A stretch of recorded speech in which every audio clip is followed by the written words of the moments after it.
The main aim of this experiment is thermistor characteristics, and its aim is to determine and to characterize the thermistor characteristics and determination of the negative temperature coefficient. The components of this experiment are galvanometer, thermometer, thermistor, and this is Wheatstone bridge provided with two resistors R1 and R2. This is the main function of the current. This is the power supply, and this is the variable resistance provided with some knob, and this is the temperature control through which one can control the temperature values or heat energies. Thermistor, within which one can insert this thermometer in order to find the temperature of the given thermistor. This thermistor is provided within this cable or in this chamber. ఈ ఛాంబర్లో మాత్రమే మనకి ఈ థెర్మిస్టర్ అనేది ఉంటుంది. ఈ small whole కనిపిస్తుంది కదా, దీనిలో ఉంటుంది అన్నమాట thermistor. So about this experiment I would like to speak small issues. Thermistor is a semi-conducting diode whose function is inversely proportional to the temperature. It does mean that actually for any given conductor, if you raise the temperature, resistance of the conductor rises linearly. But whereas in case of the semi-conducting diodes, if you increase the temperature, resistance decreases. It is main important concept of this thermistor. That's why thermistor is the combination of two words. Thermal resistor means temperature dependence of the resistance. So what this dependence is always something like inversely proportional, that is a negative.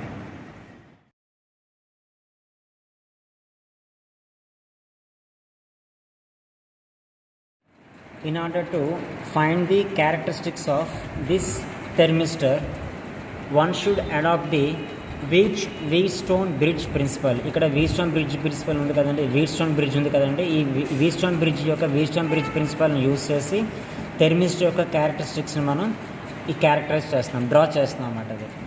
So here ఈ Wheatstone bridge already మీకు ఇంటర్మీడియట్లో వచ్చింది. There are 4 resistors provided. Of course here is R1, here is R2. This is galvanometer that must be connected across these two holes, and across these two holes main supply should be given, and these are the holes where we can connect the resistance values. ఇక్కడ observe చేయండి, variable resistance ఉంది కదండి. ఈ variable resistance అనేది మనం ఇక్కడ ఈ knob ద్వారా ఇక్కడ సప్లై చేస్తాం. ఇది variable resistance value. Next thermistor యొక్క రెసిస్టెన్స్ని మనం ఇక్కడ కనెక్ట్ చేసుకుంటాము. So this is entire principle. So whatever it is, to draw the thermistor characteristics one should know the Wheatstone bridge principle. Already Wheatstone bridge principle ఏం చెప్తుంది, if no current flowing across this galvanometer. So galvanometer ఇది, this is the galvanometer. ఈ గ్యాలనోమీటర్లో కానీ current zero అయితే you can observe that deflection must show zero. Deflection మనకి zero అనేది చూపించిందంటే అర్థం ఏంటంటే no current is flowing across this galvanometer. So at that condition the resistance R1 by R2 is equal to R variable by RTH. Means TH means thermistor resistance, or this resistance by this resistance is equal to this resistance by this resistance. ఎలా తీసుకున్నా problem లేదు. So P by Q is equal to R by S. అదే ప్రిన్సిపల్ని base చేసుకొని ఇక్కడ థెర్మిస్టర్ యొక్క క్యారెక్టరిస్టిక్స్ని మనం draw చేస్తున్నాం.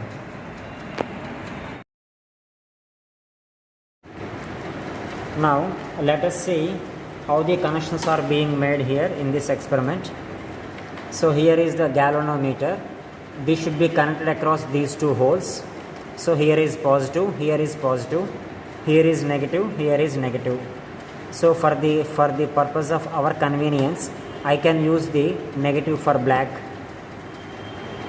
and I can use the positive for red for the sake of our convenience. And here there are two holes where the power supply must be connected. చూడండి ఇక్కడ already plus 5V అని రాస్తుంది. Plus 5 means 5V. This is the supply power. So here is the power supply through which we are giving some power. So this is plus positive of the supply. This is negative of the supply, and whereas this is the variable resistance, this is the thermistor resistance. So variable resistance must be connected across these two holes. ఇది variable resistance అండి, కాబట్టి ఈ variable resistance మనం ఇక్కడ connect చేసుకోవాలి.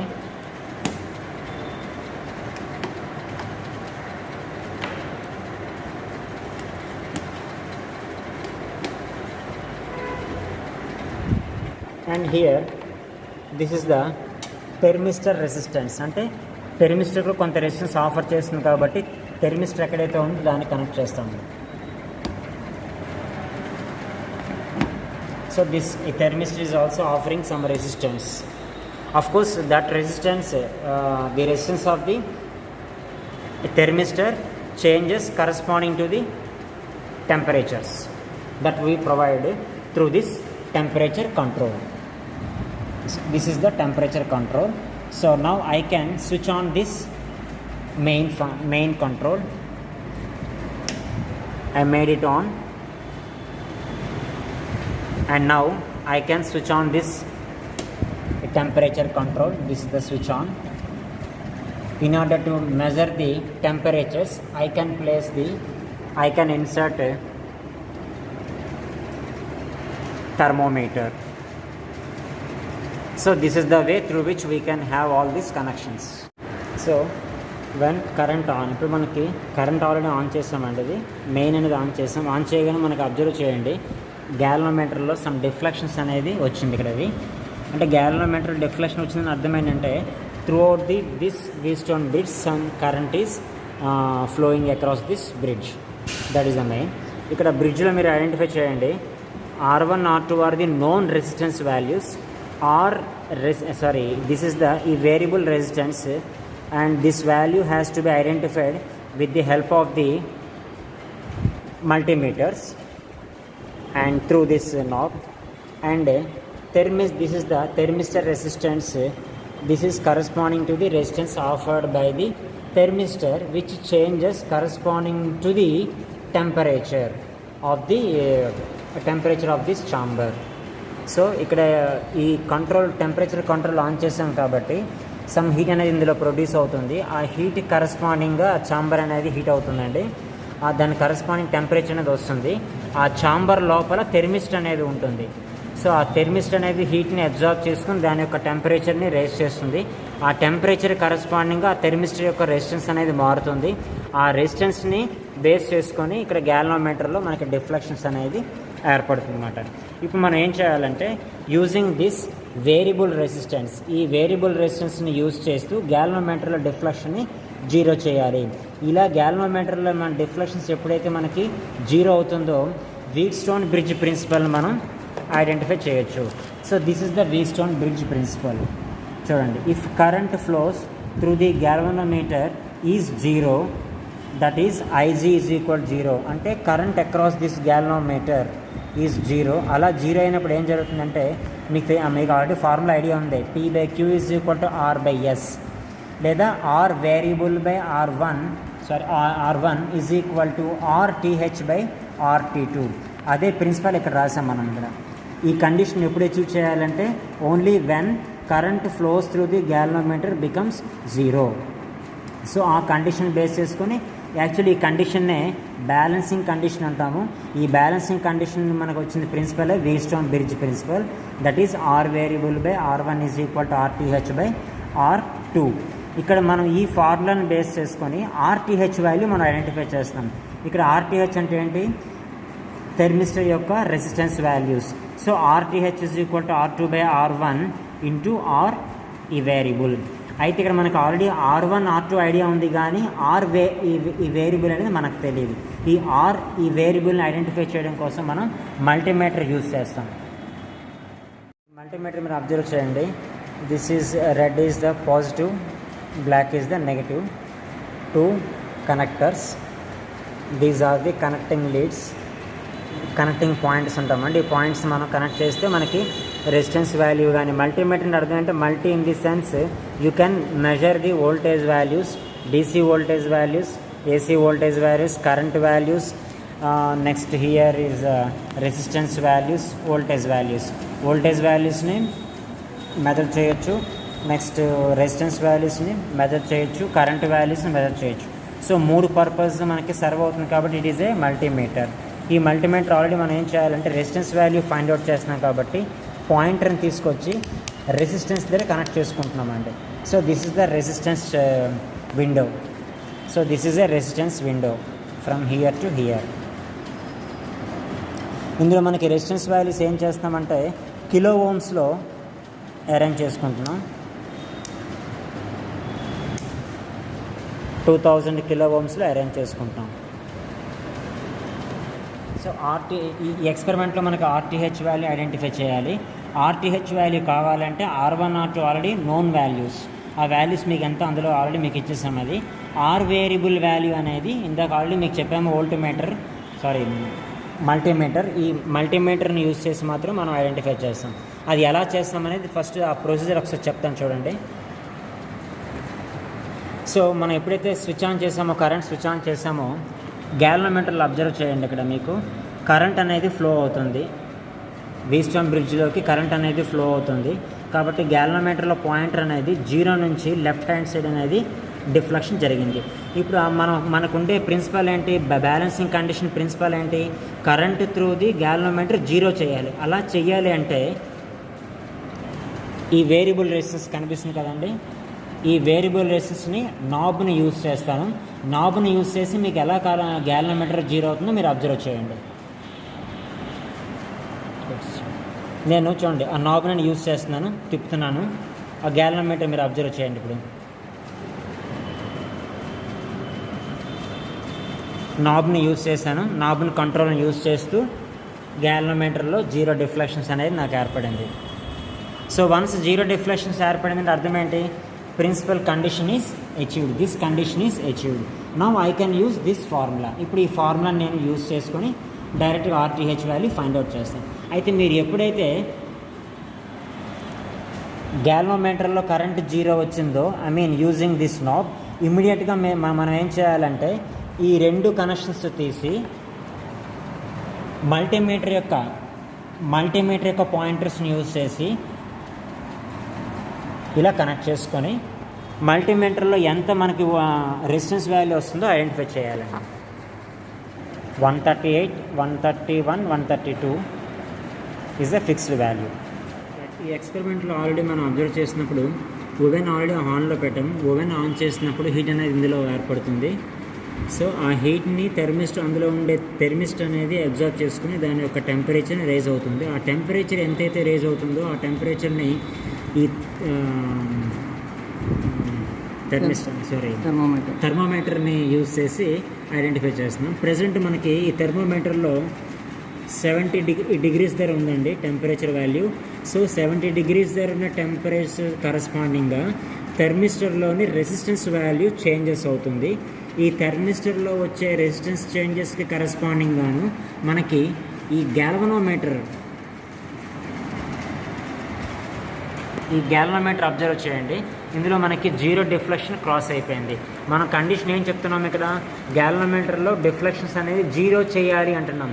కాబట్టి 0 చేయడం కోసం ఈ వేరియబుల్ రెసిస్టెన్స్ ఇక్కడ ఉంది కదండి, ఈ వేరియబుల్ రెసిస్టెన్స్ని యూజ్ చేసి, ఈ నాబ్ని యూజ్ చేసి మనం గ్యాల్వనోమీటర్లోని డిఫ్లెక్షన్స్ని 0 చేస్తాం. అది ఎలా చేస్తున్నాం మీరు ఐడెంటిఫై చేయండి.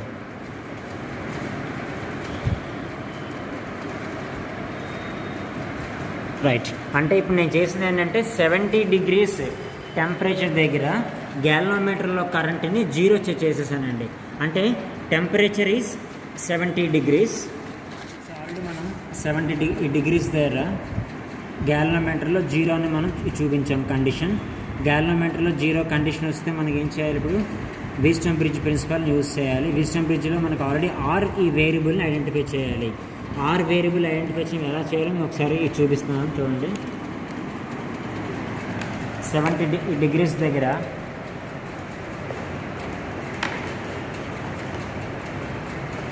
సో మనకు వచ్చిన వాల్యూ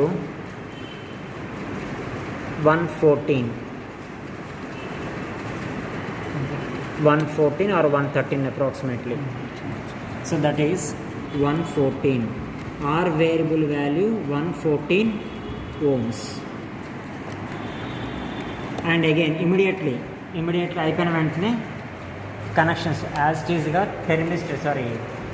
వేరియబుల్ రెసిస్టెన్స్ యొక్క కనెక్షన్స్ అందులో ఏర్పాటు చేసుకోవాలి. నెక్స్ట్ అగైన్ ఇప్పుడు మనకి 70 degrees ఉంది. 70 degrees నుంచి 65 degreesకి వచ్చినప్పుడు అగైన్ మనకి గ్యాలనోమీటర్ డిఫ్లెక్షన్స్ అనేది ఈ చేంజెస్ అవుతుంది. చేంజెస్ వచ్చే డిఫ్లెక్షన్స్ని జీరో చేయడం కోసం ఈ వేరియబుల్ రెసిస్టెన్స్ని యూజ్ చేస్తాం. ఈ వేరియబుల్ రెసిస్టెన్స్ యూజ్ చేసిన వెంటనే వోల్టమీటర్ని యూజ్ చేసి ఎంత రెసిస్టెన్స్ వాల్యూ వస్తుందో ఆ రెసిస్టెన్స్ వాల్యూ ఐడెంటిఫై చేస్తున్నాం. అలాగే మనం ఏంటంటే డిఫరెంట్ టెంపరేచర్స్ అంటే 65 degreesకి వస్తున్నప్పుడు ఎంత ఈ వేరియబుల్ వచ్చింది, నెక్స్ట్ 60 degrees వస్తున్నప్పుడు ఎంత వేరియబుల్ వస్తుంది, అలాగే నెక్స్ట్ 55 degrees వచ్చినప్పుడు ఎంత వేరియబుల్ రెసిస్టెన్స్ వాల్యూ వస్తుంది. ఈ వాల్యూస్ని ఐడెంటిఫై చేసి ఈ వాల్యూస్ని బేస్ చేసుకొని already we have the formula RTH is equal to R2/R1 into R variable. మనకు ఆల్రెడీ R1 వాల్యూ తెలుసు, R2 వాల్యూస్ తెలుసు. ఆ ఫ్రాక్షన్ వాల్యూ ఫైండ్ చేసి అదే ఇంటూ మనకు వచ్చిన R వేరియబుల్ వాల్యూ ద్వారా మనకి RTH వాల్యూస్ అనేది వస్తుంది. And moreover these RTH values are corresponding to the various temperature values. 70 degrees దగ్గర ఆల్రెడీ మనం R వేరియబుల్ వాల్యూ మనకు వచ్చింది. ఇదే విధంగా మనం ఏం చేస్తామంటే 65 degrees వచ్చినప్పుడు R వేరియబుల్ వాల్యూ ఎంత వచ్చింది, 60 degrees దగ్గర R వేరియబుల్ ఒక్కొక్క వాల్యూకి ఒక్కొక్క టెంపరేచర్ సంబంధించి R వేరియబుల్ వాల్యూ అనేది మల్టీమీటర్ యూజ్ చేసి ఐడెంటిఫై చేస్తాము. మనకు ఆల్రెడీ R వేరియబుల్ వచ్చిన తర్వాత నెక్స్ట్ స్టెప్లో ఏం చేయాలంటే RTH వాల్యూ ఫైండ్ అవుట్ చేయాలి. అయితే ప్రతి R వేరియబుల్ వాల్యూ మనం ఐడెంటిఫై చేస్తున్నప్పుడు IG అనేది we should make confirm about the IG is zero. Galvanometer current అనేది జీరో అయ్యే విధంగా మనం చేంజ్ చేసిన తర్వాత R వేరియబుల్ అనేది మనం ఐడెంటిఫై చేయాలి. దాని తర్వాత నెక్స్ట్ RTH వాల్యూ మనం ఫైండ్ అవుట్ చేయాలన్నమాట. సో దీని ప్రకారం మీరు ఏం చేస్తారంటే R వేరియబుల్ వాల్యూస్ మీకు ఇచ్చాం కాబట్టి RTH వాల్యూస్ని ఐడెంటిఫై చేసి ఇక్కడ మనం అబ్జర్వ్ చేయండి. RTH అంటే థెర్మిస్టర్ యొక్క రెసిస్టెన్స్ వాల్యూస్. ఈ థెర్మిస్టర్ యొక్క రెసిస్టెన్స్ అనేది టెంపరేచర్తో పాటు ఏ విధంగా మారుతుంది. So how this RTH varies corresponding to this temperature. That is our aim. That is the nature of this curvature.